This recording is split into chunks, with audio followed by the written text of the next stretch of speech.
Los planes de continuidad de negocio no dan respuesta a todo tipo de situaciones, pero sí que es verdad que nos preparan, ¿no?, para anticiparnos a cualquier tipo de crisis y además pues, nos ayudan a ser capaces de convertir esas crisis en oportunidades, ¿no?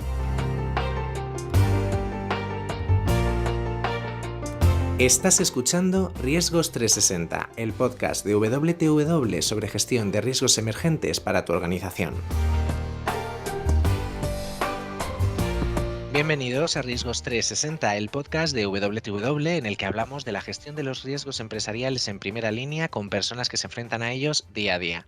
Para aquellos que les suene raro lo de WTW, les recordamos que es la nueva denominación de Willis Towers Watson. Nos reinventamos para acercarnos a las necesidades de tu negocio y para ofrecerte la perspectiva que te impulsa. Os saluda Alberto Rodríguez, conductor de este espacio, y sin más dilación vamos a continuar con la segunda parte de nuestra conversación dedicada a los planes de continuidad de negocio. En la entrega anterior nos centramos en analizar el impacto que tiene para una organización la parada de la actividad en los procesos críticos para el negocio, cómo medirlo y la importancia de contar con un plan de contingencias. En esta segunda parte vamos a hablar de los planes de recuperación y de vuelta a la continuidad. Para ello se encuentran de nuevo con nosotros Inmaculada Ramírez y Laura Nogueira, consultoras senior de nuestro equipo de gerencia de riesgos en WTW. ¿Qué tal, Inma y Laura? ¿Cómo estáis? Me alegro de teneros de vuelta por aquí. Hola Alberto, igualmente, un Hola, placer. Alberto. Bueno, pues vamos a continuar, como decía, con esta conversación que es súper interesante, con esta segunda parte. Ya tenemos nuestro análisis realizado de esa pupa, si me permitís la expresión, que nos puede hacer una parada de la actividad y llega el momento de reflexionar sobre cómo vamos a responder y cómo vamos a coordinar las actividades para la recuperación de ese daño. Laura, me dirijo a ti. ¿Qué debe tener un buen plan de recuperación? A ver, muy importante en los planes, saber también que no siempre tendremos todos los planes de todos los posibles escenarios existentes, ¿no?, en una empresa. Ujú. Pero una vez que tenemos un plan ya identificado para un posible escenario de disrupción, ¿no?, el plan debe describir las actividades para que se pueda conseguir que el proceso de negocio alcance un nivel mínimo de servicio predefinido, ¿no? Sabemos que hay procesos que o se hace o no se hace, ¿no? O se produce o se no produce. Pero hay procesos que sí tienen un nivel mínimo y ahí ese es el principal objetivo, ¿no?, de restablecer este nivel mínimo. Cada plan debe cumplir el RTO, que decimos, es el tiempo de objetivo de recuperación. Pero para alcanzar ese tiempo objetivo de recuperación es muy importante tener en cuenta también todos los procesos que están asociados a este proceso que hubo la disrupción, ¿no? Un ejemplo, yo no puedo restablecer un proceso en 8 horas cuando dependo de otros procesos que tardan 24 horas o 2 días para restablecerse. Entonces, toda esta cadena de los procesos tiene que estar bien identificada y bien definida, ¿no? Cada proceso debe tener muy claro las tareas, los responsables, los plazos, bien descritos de forma que una persona ajena a este proceso pueda ejecutarlo. Sabemos también que en estos procesos tienen siempre personas que son responsables previamente definidas, pero si por algún motivo esta persona no está disponible, el proceso, la descripción del plan tiene que ser tan sencilla, objetiva y tener el nivel de detalle que una persona ajena pueda poner en práctica este plan de recuperación. Además de Ujú. este plan de recuperación, tenemos planes que son asociados a un proceso, ¿no?, de gestión de continuidad de negocio, que hablaremos un poco más en las siguientes preguntas, pero para ejemplificar, ¿no?, tenemos el plan de vuelta a la normalidad, que viene después, ¿no?, del proceso de recuperación, el plan de gestión de crisis, que normalmente es activado a la vez que el plan de recuperación, porque efectivamente es gestionar esta crisis, ¿no?, aquí que hemos tenido la disrupción, el plan de comunicación, que va una vez que tenemos la contingencia hasta el final de la incidencia, y el plan de pruebas, que es un plan que viene antes de la idea, ¿no? El plan de pruebas es hacerlo antes del plan de recuperación, probar si este plan de recuperación funcionaría y una vez ejecutado, actualizarlo siempre con las informaciones que hemos obtenido una vez ejecutado el plan de recuperación. Pues yo me quedo entonces un poco con estas tres cosas que has dicho, es decir, con que no se puede tener todo absolutamente controlado, pero este plan va a intentar cubrir la mayoría de los escenarios posibles.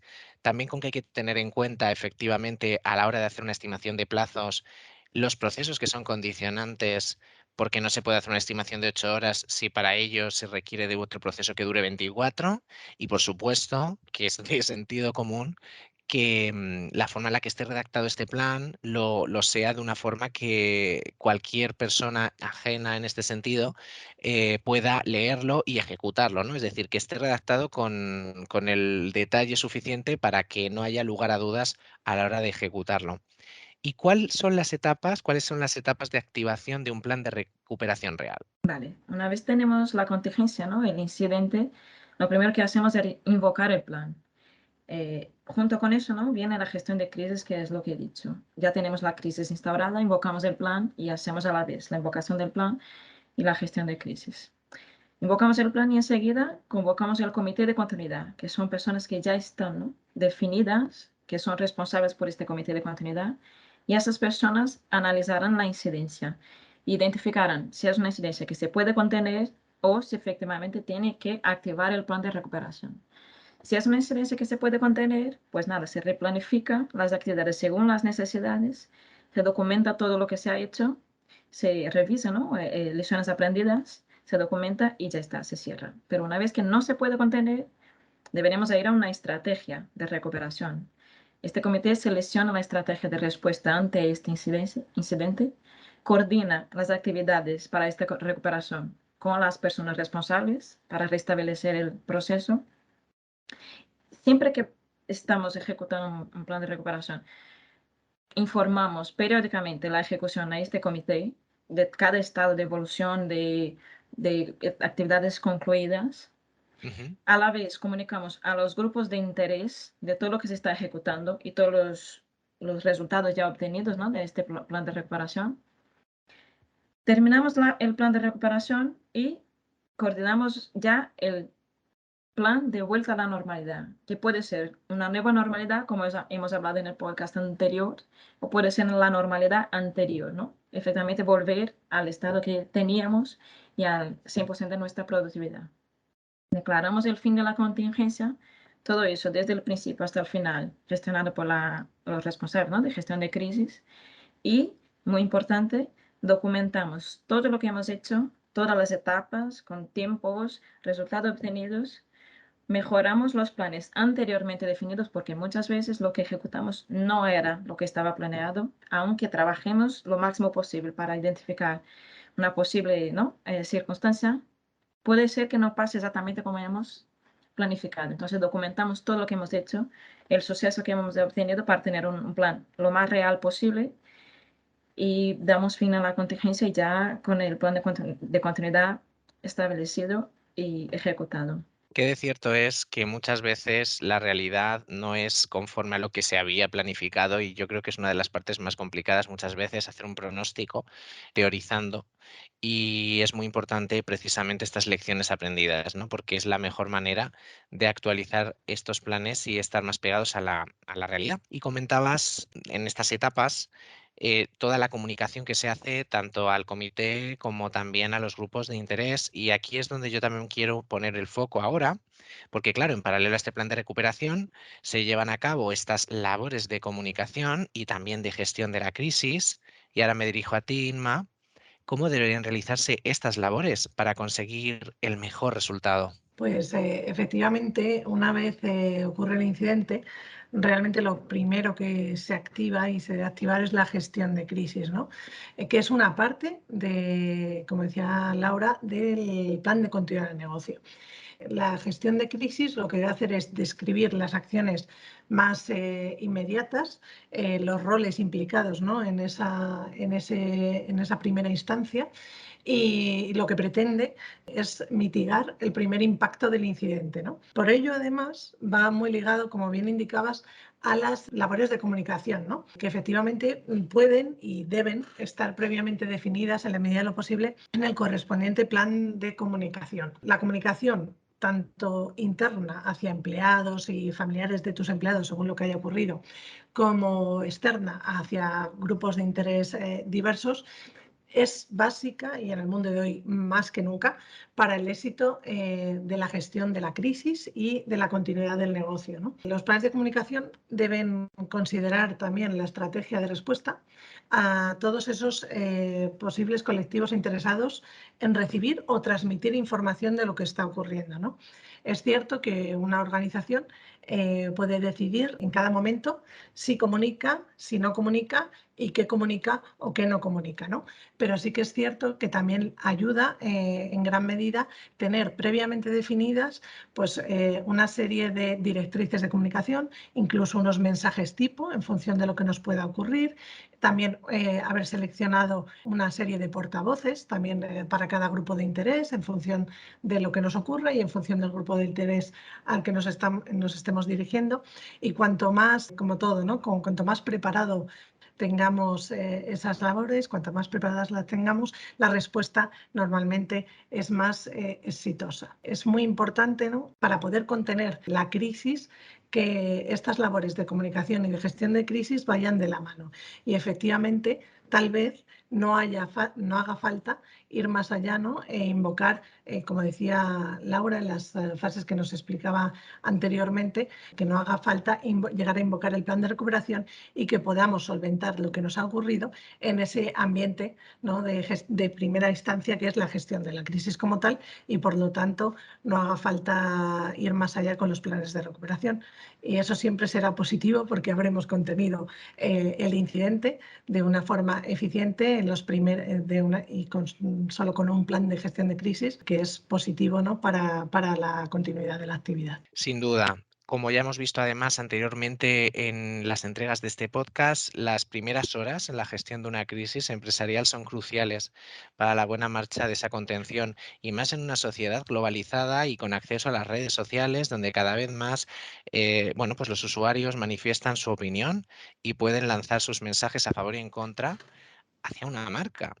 Es fundamental y considero muy útil el que se cuente, como nos estás indicando, con una serie de pautas, y también que se sepa elegir a los portavoces, porque un portavoz con criterio, que sepa de lo que está hablando y que traslade esa confianza a la audiencia, yo creo que siempre va a ser una ayuda inestimable a la hora de que una empresa salga bien parada, sobre todo, como ya digo, a la hora de gestionar una crisis, como hemos visto en otros aspectos medioambientales, riesgos financieros, de directivos y un poco de esta índole. Bueno, y una vez que tenemos todo el conjunto de elementos que hemos hablado dentro del plan de este plan de continuidad global, pues esto, el Business Impact Analysis, el plan de recuperación, el plan de comunicación, el plan de gestión de crisis, bueno, pues habrá que probar que todos ellos funcionen correctamente, ¿no? Dentro de este contexto, ¿no, Inma? Eso es, como antes hablábamos, ¿no? De las etapas de activación de un plan de recuperación real y cómo el fin de esa contingencia nos debe de llevar a una serie de lecciones aprendidas, pues de igual manera las pruebas de un plan de continuidad de negocio nos ayudan, ¿no? A ver posibles fallos de de los planes que hemos previsto inicialmente y a poder mejorarlos antes de que nos ocurra el incidente, ¿no? Por eso es muy importante que todos los planes de recuperación que se hayan establecido en el marco de la continuidad de negocio se prueben mediante simulacros o al menos pruebas de escritorio. Hay diversos niveles, ¿no? También es cierto que no todas las organizaciones, cuando desarrollan un plan de continuidad de negocio, están preparadas para llevar a cabo una prueba real de sus planes de recuperación y tienen que tomarse su tiempo, ¿no?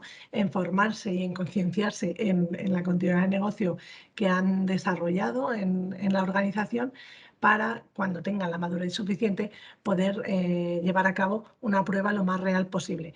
Por ello recomendamos empezar siempre pues, por unas pruebas de escritorio, un simulacro digamos un poco teatralizado, ¿no? de una posible crisis de continuidad de negocio que obligue a activar estos planes con el objetivo de verificar que la estrategia que se ha diseñado y que siguen los planes de recuperación es la adecuada Además, como decía antes, ¿no? Pues, nos brindan la oportunidad de identificar y prevenir incidencias durante la ejecución de los planes de continuidad de una forma previa a que tengamos que utilizarlos. Y bueno, es muy recomendable que siempre contengan los elementos críticos y en la medida de lo posible simulen condiciones normales. Aunque es cierto que, como decía al principio, no se pretende alterar la actividad de la organización mediante una prueba, sino todo lo contrario, que procuremos alterar la actividad normal lo mínimo posible, pero que sí que nos sirvan para tomar lecciones de mejora, ¿no? de los planes que se han establecido. Como decimos siempre, el papel todo lo aguanta y por lo tanto es muy necesario llevar a cabo estas pruebas, estos simulacros, para ver si lo que hemos escrito es realmente lo que hacemos cuando nos ocurre un incidente determinado y también efectivamente medir si los tiempos que habíamos establecido, si recordáis, ¿no? Hablábamos en el anterior podcast del análisis de impacto en el negocio, pues esos tiempos que obteníamos en ese análisis son realmente tiempos reales, ¿no? Cuando nos ocurre algo van a ser esos parámetros que nos van a guiar o no, o hemos sido demasiado optimistas o pesimistas, ¿no? en el cálculo de los mismos.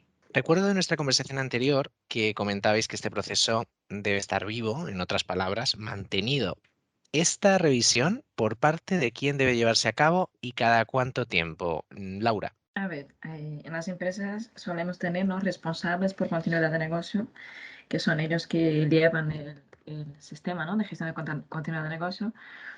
Pero necesitamos implicar las personas, ¿no? para actualizar estos planes, estas pruebas que ha dicho Inma. Y esto es uno de los problemas, ¿no? El mantenimiento de los planes, la actualización de las informaciones, suele ser uno de los problemas porque una vez hacemos el plan, damos por hecho que ya está hecho, ¿no? que ya está, pero no es así. La actualización debe ser efectiva. Sugerimos, ¿no? anualmente, como mínimo, y cuando se produce algún cambio en la empresa, sea estructural, organizacional o cuando ocurre un incidente, que es una excelente hora, ¿no? para actualizar las informaciones que tenemos que efectivamente ejecutamos. Además de eso, la organización debe realizar auditorías internas para probar efectivamente si el sistema de gestión de continuidad de negocio está siendo efectivo, si está debidamente implantado, si los documentos están siendo actualizados. Entonces ahí ya tenemos 3 oportunidades, ¿no? de actualización de los planes. Y además de todo esto que estoy diciendo, la dirección de la empresa y la dirección, los mandos medios, ¿no? y la alta dirección debe implicarse porque la continuidad de negocio es una cultura que debe estar en el día a día de la empresa. Entonces, los planes, todo el sistema de gestión tiene que ser anualmente como mínimo actualizado, de acuerdo con esta cultura que debemos implantar y que cada persona hace el papel, ¿no? de ejecutar la continuidad de negocio en su día a día. Bueno, pues me quedo con eso. Fundamentalmente, que la cultura de negocio tiene que estar presente en el día a día. Pues para terminar, me gustaría, como hicimos la otra vez, pediros si podemos compartir, si podéis compartir con nosotros algún ejemplo real que nos ayude a ilustrar todo esto que estamos hablando. Pues sí, Alberto, la verdad es que es una realidad, ¿no? que de un tiempo a esta parte se están produciendo acontecimientos que están poniendo en riesgo la continuidad, pues ya no solo de las empresas, sino del mundo de forma global, ¿no?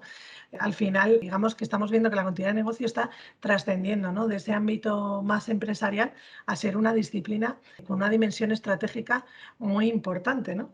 Y lo hemos visto desde, bueno, pues, ¿qué podemos decir? ¿no? Pues la pandemia, la crisis del canal de Suez, la crisis de suministro de microcomponentes a nivel mundial, Eso hasta es. a día de hoy, sin ir más lejos, pues la guerra que estamos viviendo en el corazón de Europa, ¿no? y que está suponiendo también, bueno, parte del drama humano de toda guerra, pues una crisis para muchas empresas cuyos proveedores están en Ucrania. Nos hablaba, mira, sin ir más lejos, un cliente el otro día, pues que tiene que buscar alternativa porque su proveedor habitual de chapa es ucraniano y evidentemente, pues ahora mismo imposible contar contar con este suministro, ¿no? Entonces, Claro. digamos que la continuidad de negocio pues es una forma de prepararnos, ¿no? Para anticiparnos a este tipo de crisis que evidentemente no todas se pueden prever, ¿no? Y como decía Laura al comienzo de este podcast,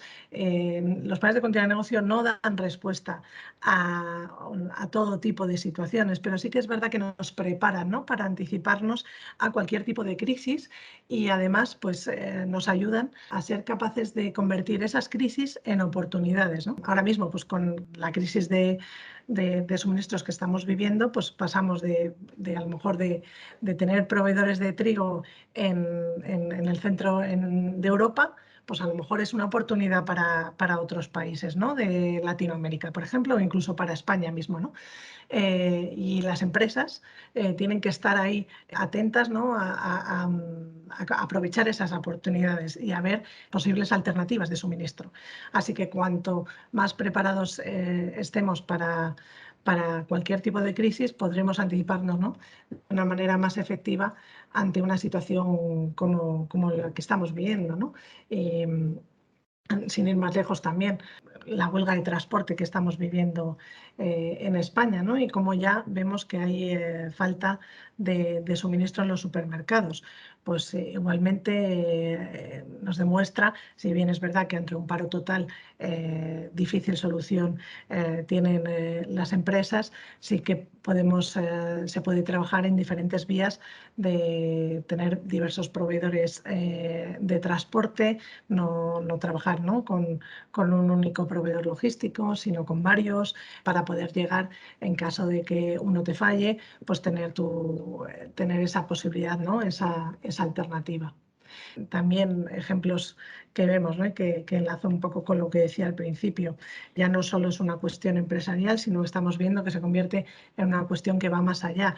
El Plan de Seguridad Nacional de España pues tiene entre sus acciones, ¿no? Una llamada a la continuidad de gobierno, ¿no? Cómo garantizar desde los gobiernos la continuidad de las industrias clave para la vida Para la sociedad, las ¿no? En personas, general. efectivamente, para la sociedad, discúlpame, efectivamente, ¿no? Cómo garantizar el suministro de gas, el suministro de electricidad, el suministro de agua, los servicios críticos como son los hospitales, las infraestructuras, es decir, que eso también es continuidad, ¿no? Entonces, digamos que es que lo estamos viviendo en el día a día y antes era algo a lo mejor que podía ser más de un negocio concreto y ahora vemos que es una cuestión que tiene una dimensión mucho mayor. Mayor. Sí, sí, ya veo que no se retrotrae solo a la esfera de la empresa privada o, bueno, de la empresa pública, sino que considerando al Estado como una gran empresa pública, fundamentalmente, pues también tiene cabida este tipo de planes de continuidad. Lo que está claro es que los tiempos convulsos que nos está tocando vivir como sociedad están siendo la mejor escuela para todos los profesionales que tienen que enfrentarlos en su día a día y que se tienen que encargar de realizar este tipo de planes. Sí. Pues Inma y Laura, muchísimas gracias por este rato que hemos compartido. Por mi parte no tengo ninguna duda más y simplemente pues eso, agradeceros que hayáis compartido con nosotros vuestras enseñanzas en esta segunda parte. Muchas Gracias gracias a a ti. ti, Alberto. Y un Gracias a placer vosotras de siempre. nuevo. Y a los Hasta oyentes de luego. Riesgos 360, deciros que os esperamos en el próximo episodio para seguir hablando de la gestión de riesgos empresariales. Gracias por escuchar Riesgos 360. Recuerda que puedes encontrar más contenido sobre gestión de riesgos en nuestro blog WTW Update y en nuestro canal de LinkedIn y Twitter de WTW España. Anticípate y convierte el riesgo en un camino hacia el crecimiento.